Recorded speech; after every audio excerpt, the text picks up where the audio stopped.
सहेलियां बिछड़ गई और रानी पवन रेखा आगे निकल गई। उस आंधी में रानी पवन रेखा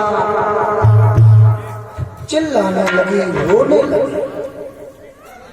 जैसे ही रानी पवन रेखा रोई है तो वो राक्षस महाराज उग्रसेन का रूप बना करके रानी पवन रेखा के सामने आ गया और बोला, ये रानी रो ना। रानी ने नहीं पहचान पाया। ओ प्रिय रुधन छोड़े और हाजिर है तेरा रखवाला, मेरे सामने तुझे देखूं है कौन भला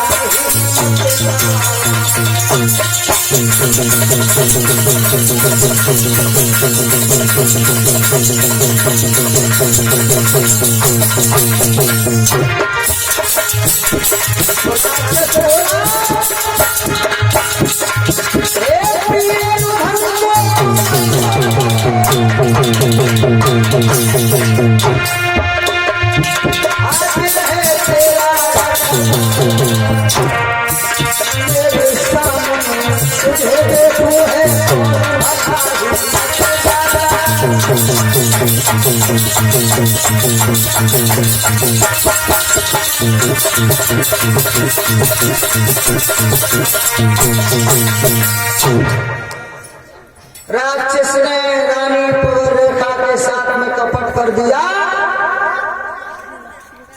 रानी नहीं समझ पाई। जब असली रूप में ये राक्षस आया, रानी पवन रेखा कहने लगी, ओरे राक्षस, तूने मेरे सतीत्व को लूटा, मैं तुझे श्राप दूंगी। तो वो राक्षस कहने लगा, ये रानी एहसान मान हमारा। क्यों? तेरी खाली गोद की वो हमें गोद भर दी। सुन, तेरे द्वारा जो पुत्र पैदा होगा कोई मामूली पुत्र पैदा नहीं होगा रानी। और वो राक्षस बोला है,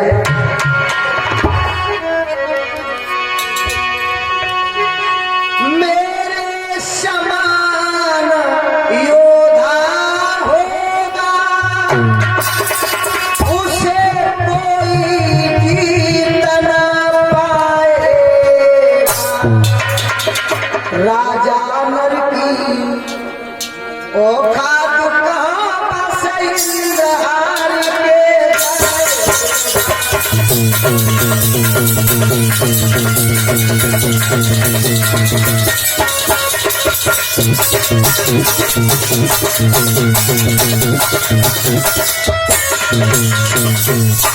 राक्षस बोला, रानी मेरे समान योद्धा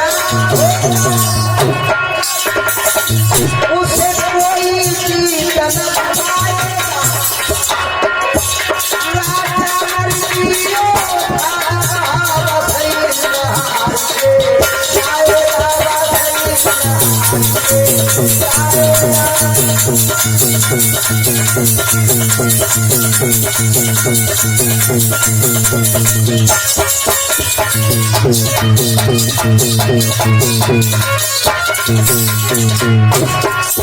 ऋषियों मुनियों को ब्राह्मण को बेशक बहुत सताएगा। परिपाल ब्रह्म के हाथों से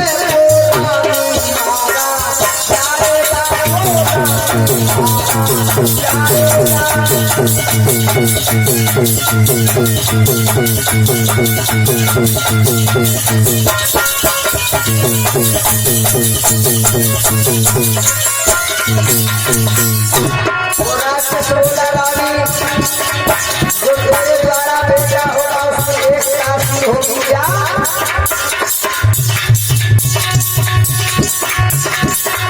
ऋषियों मुनियों को ब्राह्मण को बेशक बहुत सताएगा। पर्याप्त है प्रभु के हाथों मारा, प्रभु के हाथों मारा।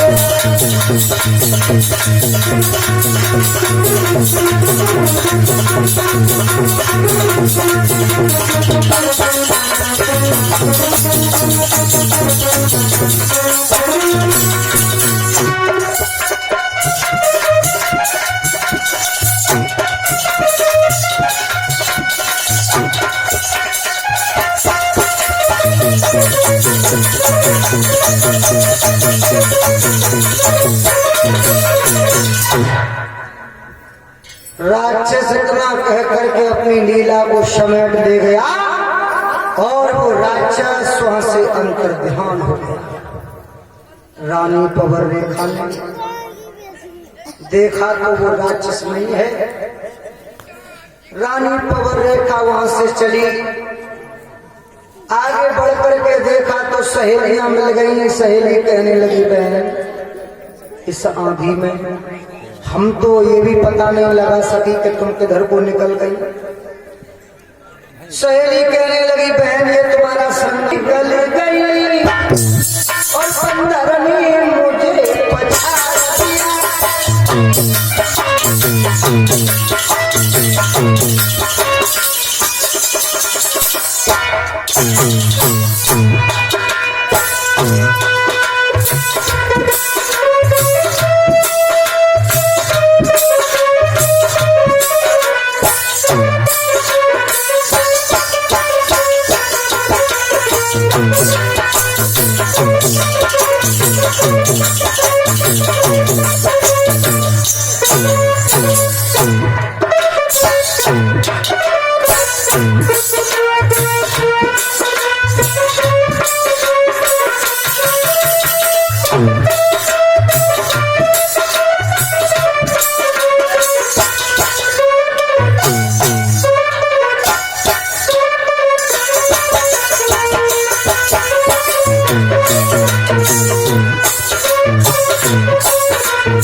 रानी पवर रेखा ने वो भेद छुपा लिया। रानी बोली तुम निकल गई, बंदर ने मुझे पछाड़ दिया। मेरी साड़ी को फाड़ दिया, मेरा ससुराल उजाड़ दिया।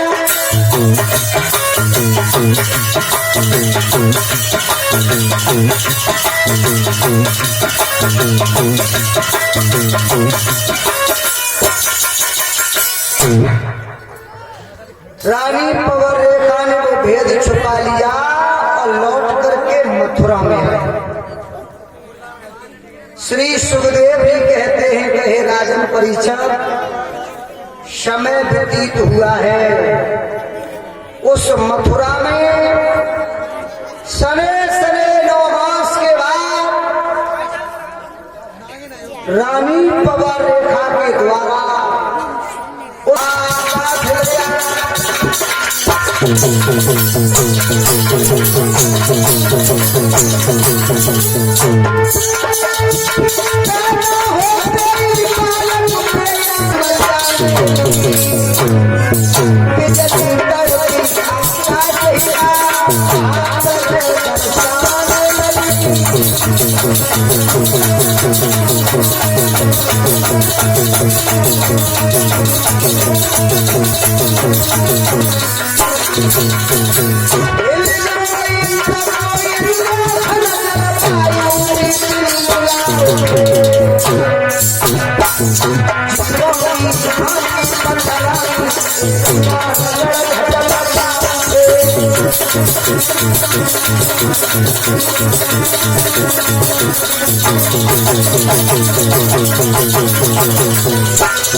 जब मथुरा में रानी पवर रेखा के द्वारा पुत्र पैदा होने के लिए आया, भाइयों असगुन पर असगुन कुत्ते भौंकने लगे, बिजली तड़पने लगी आकाश में, तालाबों में उबाल आ गया। जब उस बालक का जन्म हुआ रानी पवर रेखा, बालक का हो भैया तूफान पैदा हो ऐसे असगुन हिल गया इंद्र का इंद्रासन, जब कंस का जन्म हुआ उसका नाम रखा गया कंस। धीरे धीरे कंस बड़ा होने लगा। महाराज उग्रसेन अपने शासन को चला रहे और भोले बाबा लला के पाए तो पालने में हैं। 5 साल को जैसे जी कंस भाओ तो छोटे छोटे बच्चन के संग खेल में जाए, काऊ की तो बाएं तोड़ दे, काऊ को पैर तोड़ दे। काऊ सके भैया का खाए के आया तुम? खीर खाए के आया। खीर तो तुम्हारी जीभ मीठी होगी। पता हो चेक करो, निकाल के दिखाओ। और जैसी बच्चा ने जीभ निकाली और कंस ने काट लिया।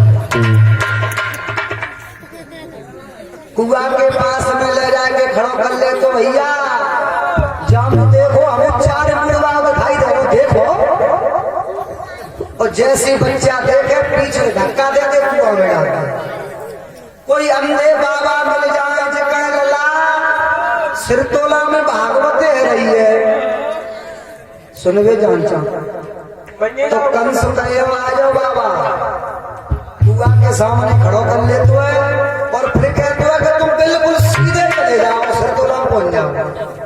अब अंधे महात्मा जैसे बड़े तड़ाम से कुआं ऐसे काम कर रहा है 5 साल की अवस्था में। अब तो शिकायत जाने लगी कंस की, लेकिन कंस नहीं माना।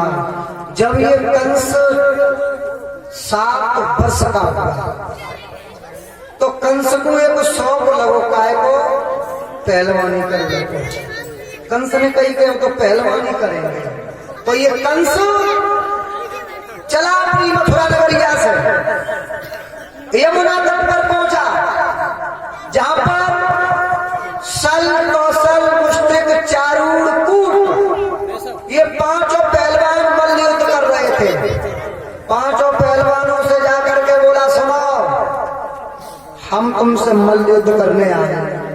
अब कंस छोट हो रहे, 5 पहलवान बोले मरवे आया, कफन संग लेकर के आए हो गए। कंस बोला ये तो बाद में पता लगेगा कि कफन की जरूरत किसको है, पहले हमसे तुम मल्ल युद्ध करो। 5 पहलवान बोले मरने आए हो क्या? कंस बोला और सुनो, वो भी हम 5 के साथ अकेले एक साथ लड़ेंगे। और सुनो हमारी शर्त क्या है, अगर हमने तुम 5 को हरा दिया तो तुम्हें हमारे साथ हमारी मथुरा में चलना पड़ेगा, हमारे अंग रक्षक बन के रहोगे। और अगर तुमने मुझे हरा दिया तो मैं तुम्हारे पास रहूंगा। शर्त मंजूर है? हाँ। और देखिए 7 वर्ष का कंस उन 5 पहलवानों से एक साथ लड़ गया। और जब कंस ने 5 पहलवानों को हरा दिया, जब 5 पहलवानों को हराया तो शर्त के अनुसार उन 5 पहलवानों को ये कंस अपनी मथुरा में ले आया। अब तो जाके अंग रक्षक बन गए। अब कंस चला, कंस ने सोचा कि हमारे अंदर कितनी ताकत है इसका पता कैसे लगे। तो कंस पहलवानों के साथ में मथुरा के नजदीक अखाड़े में मल्ल युद्ध कर रहा था। उसी समय मगध राज जरासंध की सेना दिग्विजय करने के बाद में और मथुरा के नजदीक यमुना के किनारे पर सभी सेना ठहरी हुई थी। उस सेना में कुबिलिया पीर नाम का हाथी और था जो सांकड़ों से बना हुआ था एक वृक्ष के। और जब भैया कुबिलिया पीड़ हाथी को पता ना का हो, एकदम कुबिलिया पीड़ हाथी ने सांकड़ों को तोड़ दिया। सांकड़ों को तोड़ करके और कुबिलिया पीड़ हाथी चलने लगा जहां कंस पहलवानों के साथ में मल्ल युद्ध कर रहा था। जैसे कुबिलिया पीड़ हाथी को देखो जितने पहलवान आते सब दरबाजे, लेकिन कंस नहीं भागा, खड़ा रहा कंस। और इस कंस ने कुबिलिया पीड़ हाथी से कुश्ती लड़बो शुरू कर दे। माताओं, कंस ने कुबिलिया पीड़ हाथी की सूंड पकड़ी और इस प्रकार से कुबिलिया पीड़ हाथी को फेंका कि वो कुबिलिया पीड़ हाथी जरासंध की सेना में जाकर गिरो। ऐसे मानो के पके आम पे से टपका नीचे गिरते है। जरासंध सोचने लगा, भैया हमारा इतना बलवान कुबिलिया पीड़ हाथी और आकाश से ऐसे गिरो है कि पको आम गिरतो है। मंत्री पता लगाओ उस मथुरा में ऐसा कौन सा बलवान है जिसने हमारे कुबिलिया पीड़ हाथी को फेंका है, पता लगा। मंत्री चला, पहुंच गया कंस के पास में। कंस खड़ा था। मंत्री कहने लगे, क्यों भाई तुमने ही कुबिलिया पीड़ हाथी को फेंका? क्या? कंस बिल्कुल नहीं डरा। मंत्री कहने लगा, तो हमारे महाराज आपको बुला रहे हैं। चलो, चल दिया कंस और जरासंध के सामने पहुंचा। जरासंध ने देखा ये छोटा सा बाला। क्यों भाई, क्या परिचय है तुम्हारा? कहने लगा, मेरा परिचय मथुरा के जो सम्राट हैं उग्रसेन, मैं उनका पुत्र हूं, मेरा नाम है कंस। कंस, तुमने ही हमारे कुबिलिया पीड़ हाथी को फेंका? कंस बोला, अगर विश्वास नहीं है तो दोबारा फिर छोड़ दो, अभी पता लग जाएगा। जरासंध समझ गए कि ये बलवान है और फिर मथुरा का सम्राट है। जरासंध बहुत प्रसन्न हुए। जरासंध ने कहा, सुनिए, हम तुम्हारी वीरता से बहुत प्रसन्न हैं। हमारी तो बेटी है अष्टि और प्राप्ति, हमारी बेटी की शादी आपके साथ में होगी। उसी समय जरासंध ने अपनी दोनों बेटी अष्टि और प्राप्ति का विवाह कंस के साथ में तय कर दिया। जरासंध की दोनों बेटी अष्टि और प्राप्ति के साथ में जरासंध ने कुबिलिया पीड़ हाथी कंस को दहेज में दे दिया कि ले जाइए आप इस अपने मथुरा में, तुम्हें जरूरत पड़ेगी इसकी। दहेज में बहुत सा धन दिया और कंस की शादी हो गई। कंस 8 वर्ष का हो गया और 8 वर्ष का कंस अब मन में सोच रहा है कि हमें जितो मालूम ही ना है कि हमारे अंदर ताकत कितनी। अब जाको पतो तो लगाए। तो कंस पता लगाने चला कि मेरे अंदर ताकत कितनी है। कोई योद्धा ऐसा नहीं मिल रहा जो बराबरी करे हमारी, है कोई? कंस चला और ये कंस चलता चला गया, हिमगिर पर्वत के पास में पहुंच गया और जो पर्वत से अपनी भुजाएं रगड़, खुजली पर नहीं, भुजन में ताकत है कंस में।